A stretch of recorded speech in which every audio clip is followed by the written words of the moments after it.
I'm Rick Byrd, and this is my mAll Talk.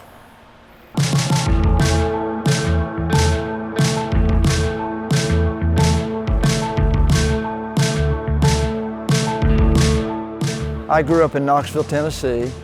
My dad was a sports writer for the Knoxville Journal, and so I was introduced to sports from the beginning, basically, and loved it and played almost all of them as a young kid. Loved playing baseball, started golf at an early age, but I always liked basketball the most. I got a goal for Christmas and we put it in the backyard, and it had grass when the goal went up, but it didn't have any grass. About a month later, it had none at all. So you couldn't play when it rained because it was muddy. We would go play baseball games or softball games. We'd find 8 or 9 or 10 or 11 or 12 people and play those things, and I don't see that as much anymore in neighborhoods. And because my dad was a sports writer, I attended an awful lot of University of Tennessee football games, certainly basketball games. My dad covered Tennessee basketball, and so back then a press table was just a table. There wasn't any advertising or electronics or anything else. And so I sold programs at the Tennessee basketball games. Now I'm talking about 9 years old. I probably barely knew how to make change. But when the horn blew to start the game, I could quit. And I would go sit down under his feet, under the table on the edge of the basketball court, and watched, hundreds probably, maybe exaggerating, but close to 100 games from that viewpoint. It's hard for me to believe anything other than that's what got me interested in being a basketball coach.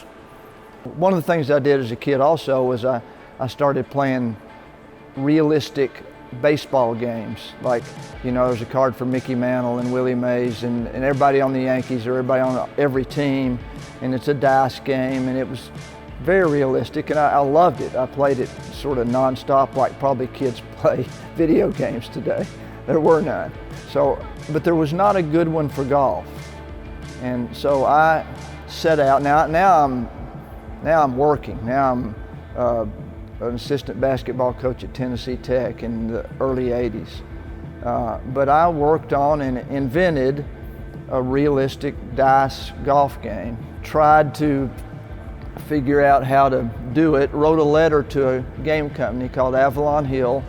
Never expected anything, and got a letter back and then a call back, and went and met the guy and ended up selling the game, and it was published, and I probably made every bit of $1,500 my whole life on that game, but it was fun. I loved doing it. There probably would be a couple of layers to situations of people that I've met that have had impact on my life in great ways.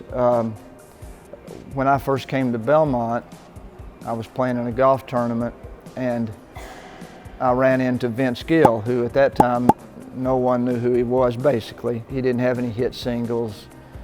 He'd been in Roseanne Cash's band, and he did have an RCA deal, but he loved golf, and so we started talking, and we struck up a friendship. And from that point on, I traveled on the bus to a whole lot of places. We would get to the city where he was going to do a show that night, drive all night, get there, get out of the bus, go play golf, and then he'd go do his show. And then we'd go to another city. That's the way he lived his life for much of his younger time.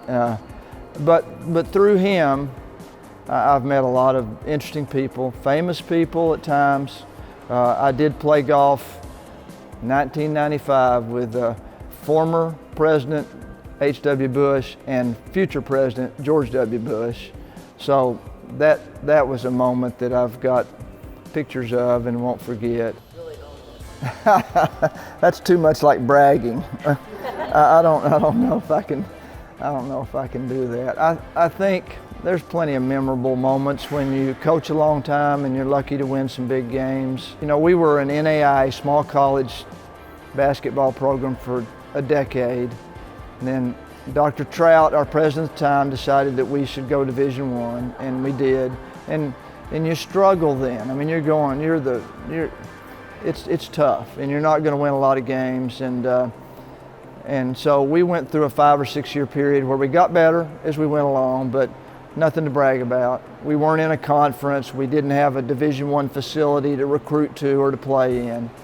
And then we got one, and we got in the conference. And in 2006, turns out we play Lipscomb University. We play our biggest rival, Lipscomb University, where we're only 2 miles from one another at the most, in Johnson City for the Atlantic Sun Championship. Would be the first time either of us went to the NCAA tournament. And it was a great game.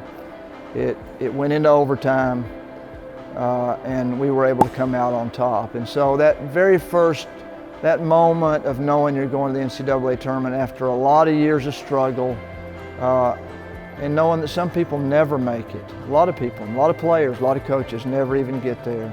Now fast forward to 2019 was my last year to coach, and I knew it was my last year to coach, but the team didn't, hardly anyone. The president, athletic director knew, and we had been in 7 or 8 NCAA tournaments by that time. 2 different times we played a team that made it to the championship game, so it was going to be hard to win games. But we ended up playing Temple in the first round in 2019 and won that game.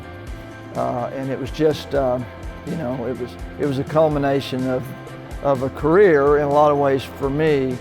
But it was still, I mean, the longer you do something, I think, and I hope, the more you think about how it impacts other people, and to see our guys, our players, to see our fans watch us. We had a ton of people go to Dayton, Ohio for that game, to see how happy they were about our win. And then you rush to the hotel, get packed, and you get on a plane at 2 a.m. and fly to Jacksonville, get there at 4 a.m. And then you got to be ready that afternoon by 5 o'clock to get ready to play Maryland. And those 3 or 4 days were a whirlwind, but unforgettable.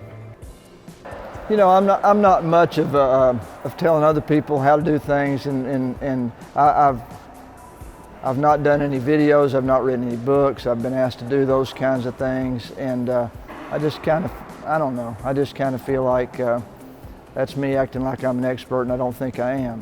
But I do think there's some very common things, just honesty, decency, the way you treat other people, integrity, standing for something and sticking with it, and not, you know, I don't have to go in where we are today in all of our social and cultural issues, but we're all people, we need to get along, treat people with respect, even if they are 180 degrees different from what you believe. Treat them with respect and decency, and I think we'd all be a lot better off.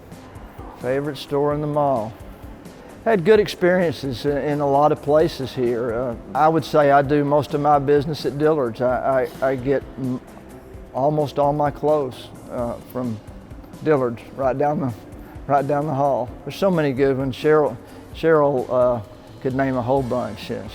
She spends a lot of time at Macy's, Athleta, Soma. You know, there's so many that we come and we love to eat here. We eat Cheesecake Factory or North Italia a lot. We could practically walk here from where we live. So it's a wonderful place to come. And but yeah, I'd have to fairly say that those people in the men's department at Dillard's know who I am.